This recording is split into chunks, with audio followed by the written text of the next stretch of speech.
दोस्तों, रामचरितमानस के बाल कांड में एक चौपाई बहुत ही ज्यादा फेमस है, जिसमें तुलसीदास ने लिखा है कि जाकी रही भावना जैसी, प्रभु मूरत देखी तिन तैसी। इसका अर्थ है जिसकी जैसी भावना होती है उसे उसी रूप में भगवान दिखाई देते हैं। दोस्तों, इस चौपाई का अर्थ मैं आपको एक कहानी के माध्यम से आज समझाना चाहूँगा। फ्रेंड्स, एक बार की बात है कि कबीर दास जी हमेशा की तरह अपने काम में मग्न होकर राम राम रट रहे थे। तभी उनके पास कुछ तार्किक व्यक्ति आते हैं। उनमें से एक व्यक्ति उनसे पूछता है कि कबीर जी, आपने यह गले में क्या पहन रखा है? तब कबीर जी कहते हैं, यह कंठी है। कंठी यानी गले में पहनी जाने वाली रुद्राक्ष की माला। तब दूसरा तार्किक व्यक्ति उनसे प्रश्न करता है कि भाई, अपने माथे पर यह क्या लगा रखा है? तब कबीर साहब कहते हैं, इसे तिलक कहते हैं मेरे भाई। उत्तर सुनकर एक अन्य तार्किक व्यक्ति फिर से उनसे प्रश्न करता है कि आपने यह हाथ में क्या बांध रखा है? आप क्या कर रहे हो? यह सुनकर कबीर जी उन लोगों को कहते हैं कि मैं राम राम रट रहा हूँ। गुरु जी की आज्ञा है, राम नाम के भीतर सकल शास्त्र पुराण श्रुति का सार है, इसलिए मैं नाम जप रहा हूँ। यह सुनकर उनमें से एक व्यक्ति कहता है, अच्छा तो तुम राम नाम जपते हो तो राम का भजन भी करते होगे?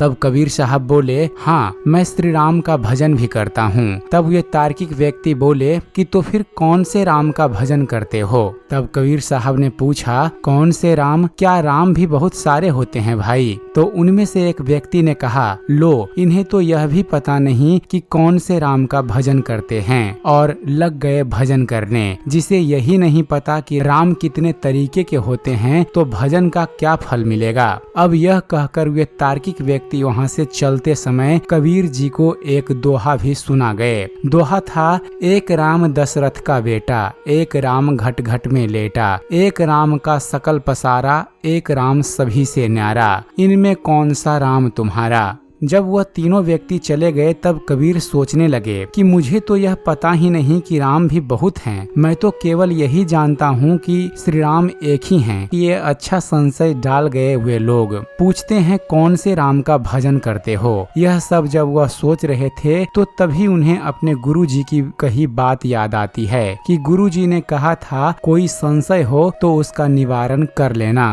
तब कबीर जी ने सोचा, इस संशय का निवारण अपने गुरु जी के पास जाकर ही करता हूँ। बस फिर क्या था, कबीर जी पहुँचे अपने गुरु जी के पास। अपने गुरु जी को प्रणाम कर वह एक और हाथ बांध कर खड़े हो गए। कबीर जी को देखकर उनके गुरु जी बोले, आओ कबीर, क्या बात है? तब कबीर जी बोले, गुरु जी, एक अजीब सा संशय चित्त में आ गया है। तब उनके गुरु जी ने पूछा, कौन सा संशय? तब कबीर साहब बोले, गुरु जी, कुछ तार्किक विद्वान मेरे पास आए थे। मैं बैठा आपकी आज्ञा से राम नाम का भजन कर रहा था। तब ये मुझसे पूछने लगे कि क्या कर रहे हो कबीर? मैंने कहा, राम राम रट रहा हूँ। फिर वह पूछने लगे कि कौन से राम का भजन कर रहे हो? तब हमने उनसे पूछा कि क्या राम भी बहुत सारे होते हैं क्या? तो ये मेरे इस प्रश्न के उत्तर में मुझसे बोले, हाँ, और क्या तुम्हें यह भी नहीं पता क्या? और ये लोग जाते जाते मुझे एक दोहा भी सुनाकर चले गए। वह दोहा है, एक राम दशरथ का बेटा, एक राम घट घट में लेटा, एक राम का सकल पसारा, एक राम सभी से प्यारा, इनमें कौन सा राम तुम्हारा?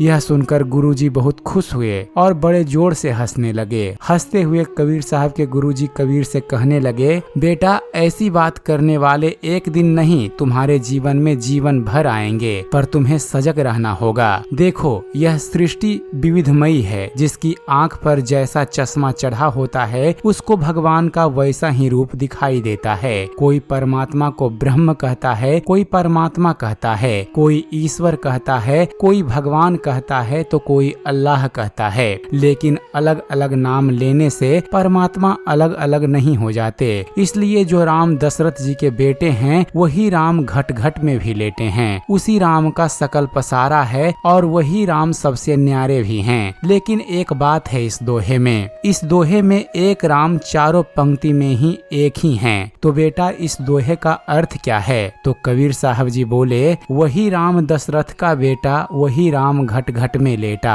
उसी राम का सकल पसारा, वही राम सभी से न्यारा। तब गुरुजी ने कबीर को समझाते हुए आगे कहा, जब राम सभी जीवों के भीतर विराजमान रहते हैं तो सबके घट घट में वही व्यापक हुए ना, और राम ने ही इस सृष्टि को रचा है तो यह सब पसारा भी उन्हीं का है। लेकिन इस सृष्टि की रचना करने के बाद भी वह इस सृष्टि में फंसते नहीं हैं, इसलिए वह सबसे न्यारे भी हैं। लेकिन जब कोई भक्त रोकर उन्हें पुकारता है, प्रार्थना निवेदन करता है, तो वही निराकार साकार रूप में दशरथ जी के घर प्रकट हो जाते हैं। तो बेटा, इन चारों में कोई भेद नहीं है, यह चारों एक ही हैं। कबीर जी को उस दोहे का अर्थ अच्छे से गुरुजी ने समझा दिया। कबीर जी प्रसन्न होकर गुरुजी से बोले, गुरुजी आपने बहुत कृपा की है, अब मेरा इस विषय में कोई भी संशय नहीं है। अपने गुरुजी से विदा लेकर कबीर जी अपने घर आ गए और अपने भजन सिमरन में फिर से लग गए। कुछ दिनों के बाद वही सभी तार्किक व्यक्ति वहाँ से गुजर रहे थे और मन ही मन सोच रहे थे कि हमने जो कबीर के मन में संशय डाल दिया था, उसके कारण तो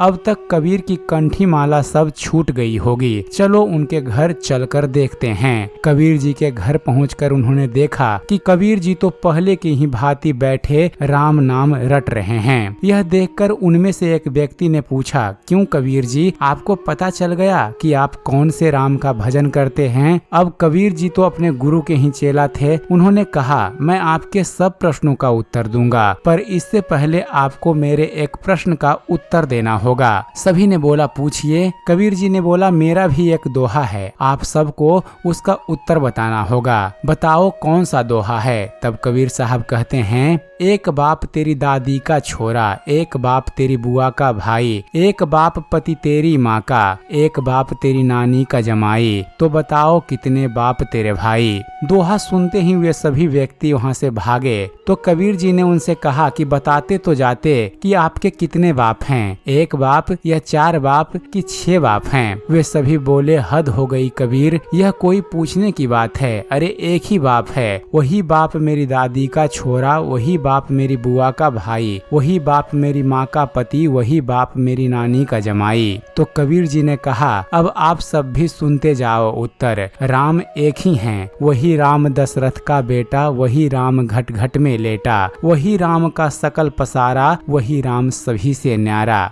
दोस्तों, रामचरितमानस के बाल कांड की इस चौपाई को कबीर जी की यह कहानी सही अर्थों में चित्रार्थ करती है। इस कहानी से हम सभी को शिक्षा मिलती है फ्रेंड्स कि ईश्वर एक हैं, पर हर कोई उसे अपने नजरिए से देखता है। कोई उसे राम कहता है तो कोई उसे अल्लाह कहता है। दूसरे शब्दों में आप इसे यूं भी समझ सकते हैं कि वास्तव में चीज एक ही है, पर उस चीज को हर व्यक्ति अपने अपने नजरिए से देखता है। हाँ, मैं यह जरूर जोड़ना चाहूँगा कि इसमें कुछ हाथ व्यक्ति के पीछे संस्कारों का भी होता है। ऐसा मैं इसलिए कह रहा हूँ क्योंकि मेरा यह मानना है कि व्यक्ति अपने पिछले कर्मों के अनुसार जिस देश, जिस जाति या परिवार में जन्म लेता है, उसी देश, जाति और परिवार के अनुसार ही वह उसी वस्तु को देखने और समझने लगता है। वास्तव में चीज एक ही है, पर सभी देश और जाति के लोग उसे अपनी अपनी भाषा के अनुसार जानते और समझते हैं। भारत के महान संतों ने सदैव ही कहा है कि ईश्वर एक है। आप इसे एक उदाहरण द्वारा बड़ी सरलता से समझ सकते हैं। जैसे पानी एक तत्व है, हिंदी भाषा में इसे जल, उर्दू भाषा में इसे पानी और संस्कृत भाषा में इसे वारी, अंग्रेजी भाषा में इसे वाटर कहते हैं और रूसी भाषा में इसे बॉडी कहते हैं। इसी प्रकार से फ्रेंच भाषा में पानी को लू कहते हैं। आपने देखा कि किस प्रकार एक ही चीज के प्रत्येक भाषा में अलग अलग नाम हैं। इसलिए कोई परमात्मा को ब्रह्म कहता है, कोई परमात्मा कहता है, कोई ईश्वर कहता है, कोई भगवान कहता है, लेकिन अलग अलग नाम लेने से परमात्मा अलग अलग नहीं हो जाते।